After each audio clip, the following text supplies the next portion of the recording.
assim, o ponto crucial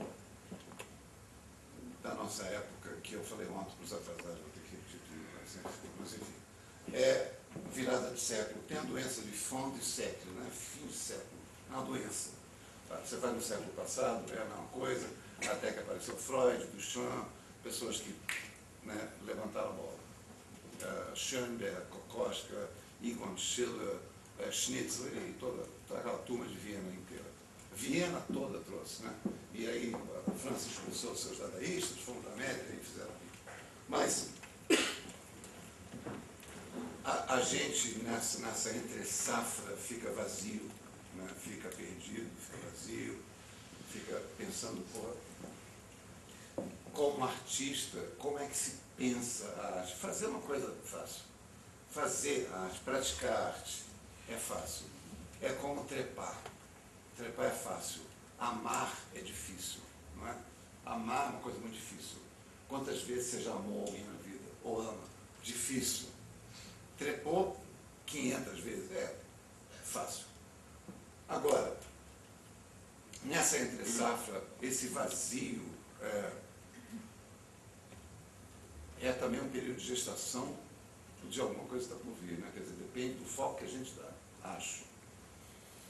E é um bom momento de introspecção, quer dizer, é um momento de talvez não fazer muita coisa, quer dizer, nós somos ratos de teatro, a gente tem que fazer o que tem que fazer, o Aderbal está fazendo, eu estou fazendo, e o Antunes está fazendo, e o Zé Celso está fazendo, e o Peter Brook com 188 anos de idade está lá montando um fim de jogo e um Happy Days, que é o que eu chamo de unhappy, dias infelizes, né, do Beckett e tal. E eu dou um outro exemplo.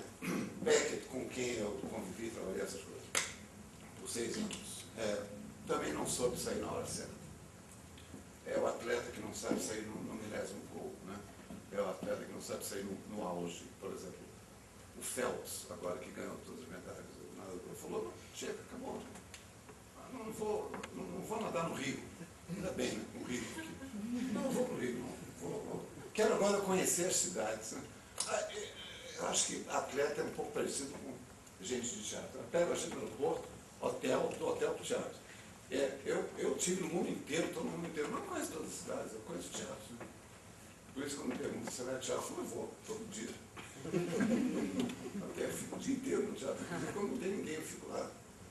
Mas essa entre-safra tem que a gente, como pensador, não tem que se pensar teatro, não tem que se pensar pintura, não tem que se pensar em instalação, música, tem que se pensar a cultura, a gestalt, a cultura, o pensamento geral das coisas que acontecem no mundo. E existe uma coisa chamada ressonância mórfica. Quem já ouviu falar, levanta a mão e sejam honestos.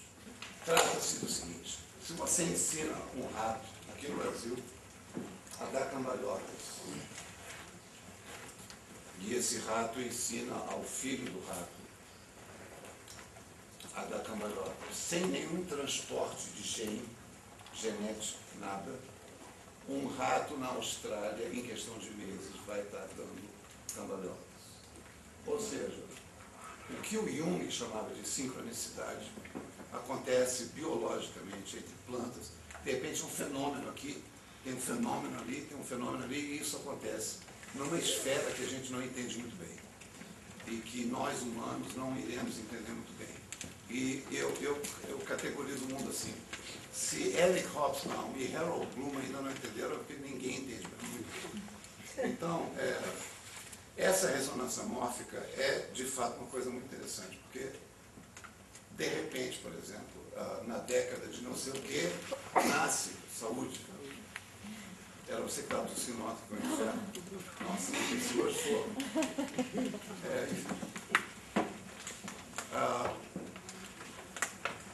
Um espirro me destrói, não sei. Onde eu estava? Olha o sobrenome do grupo. Numa década surge, numa mesma década. É ótimo, obrigado. Então, por exemplo, no momento ninguém consegue entender muito como cinema e teatro e pintura, numa certa década, acontece parecido em países diferentes, sem que os artistas estejam necessariamente copiando uns aos outros, às vezes nem sabem da existência do outro.